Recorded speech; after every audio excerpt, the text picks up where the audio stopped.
Hello, Miraculers! The episode Climati-Queen has finally premiered, and after watching it, I actually understood why it might have taken so much time to be ready.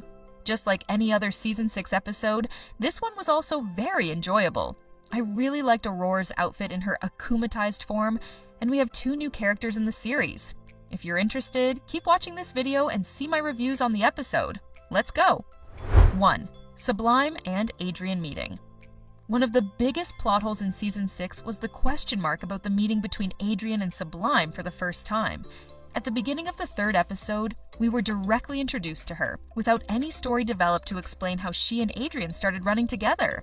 Moreover, not only Adrian got to know Sublime, but also Marinette, so all of these events happening so suddenly felt a little bit odd. However, it turns out that it was actually shown to us at the end of this episode. One of the themes of the episode is Adrian finding his passion in life. You know, due to being a sentimonster and being controlled by Gabriel, Adrian never had a free mindset to choose what he wanted for his own life. Even towards the last episodes of Season 5, he was directly controlled by Gabriel, who decided every step Adrian took. But he actually finds one thing, and we already know it: running.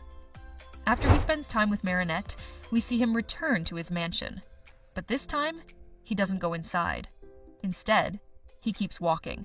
Suddenly, his footsteps increase and his pace becomes faster. In the end, he starts running. At that point, he comes across Sublime, and they start running together. I find this little introduction and meeting so cute. Also, I really find the idea of Adrian finding his hobby very creative. He didn't force himself to do something. It just happened at the right time and in the right way. I wonder if anyone noticed it, but there's one special scene which I think might be an important clue about the friendship between Adrian and Sublime. While Sublime and Adrian run together, we see 2 swans. And there's a meaning behind that, or at least, there must be. Pairs of swans are often used to represent romantic love. And just like in any other episode, I definitely don't think placing them near swans was just a coincidence. But let me know what you think about that. 2. Aurora and Climati-Queen. I know that the creators wanted to start the new saga with the same akumatized villain we saw in the very first episode of Season 1, but seeing Aurora felt too repetitive for my taste. Maybe it's because we already had Stormy Weather 2 and other versions of her in the official games. Plus, I'm starting to feel a little bit distant from her. Just like in Season 1, Aurora gets akumatized because she isn't being followed or adored by others. Basically, it's her ego. At first, it's understandable. It was a contest, and maybe she was too driven to win. But this time, it's all because she joined Chloe's community and tried to gain views. After trying a lot and still failing, she even started stalking Marinette and Adrian. If I'm not wrong, it's been a year since the events of the first episode, so shouldn't she have learned something by now? It might sound a bit harsh, but it just feels like a tantrum. Now, I talked about Aurora in a negative way, but I have to confess one thing. Her design might be my favorite akumatized look of the whole season. In this akumatized form, Aurora's outfit has a darker, more solid look.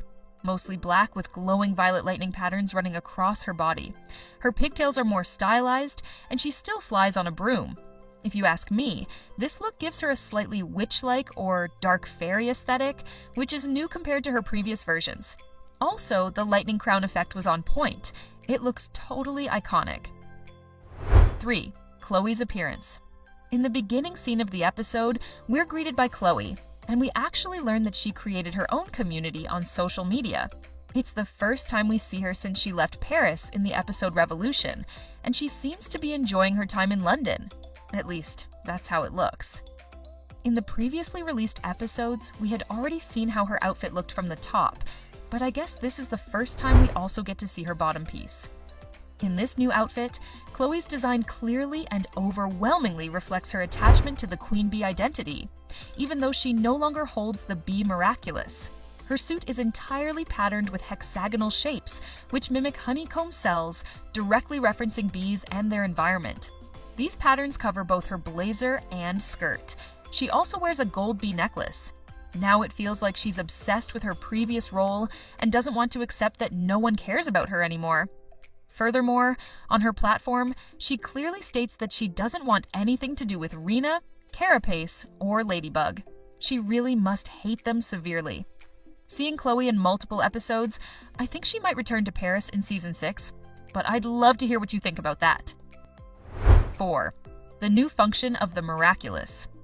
It's not a big secret that Ladybug can now call for other heroes, since it was revealed in the opening sequence.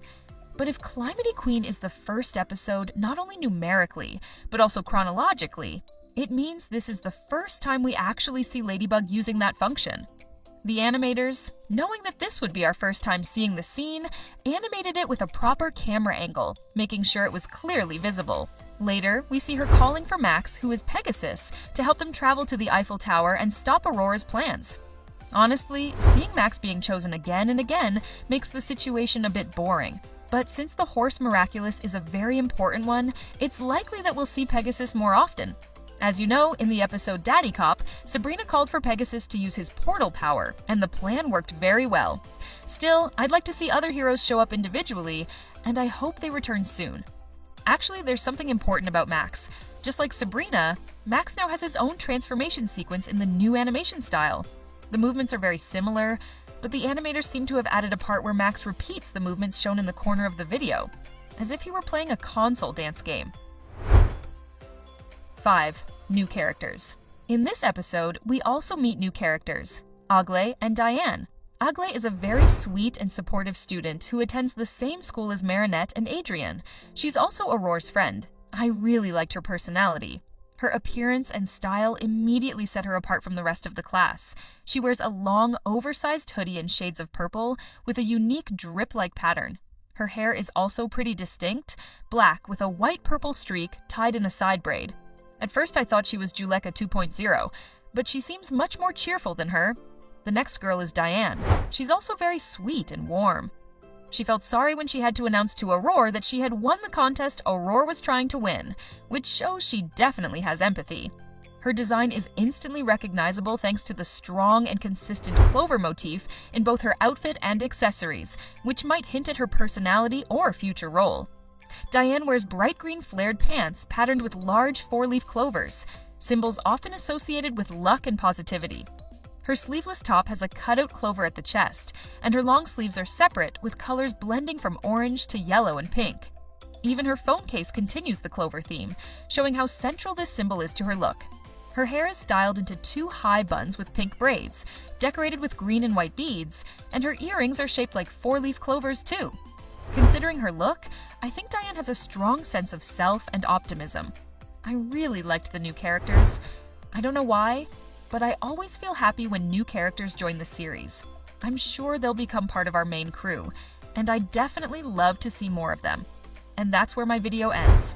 If you enjoyed the video, please don't forget to subscribe to my channel, like the video, and comment what you think about the episode.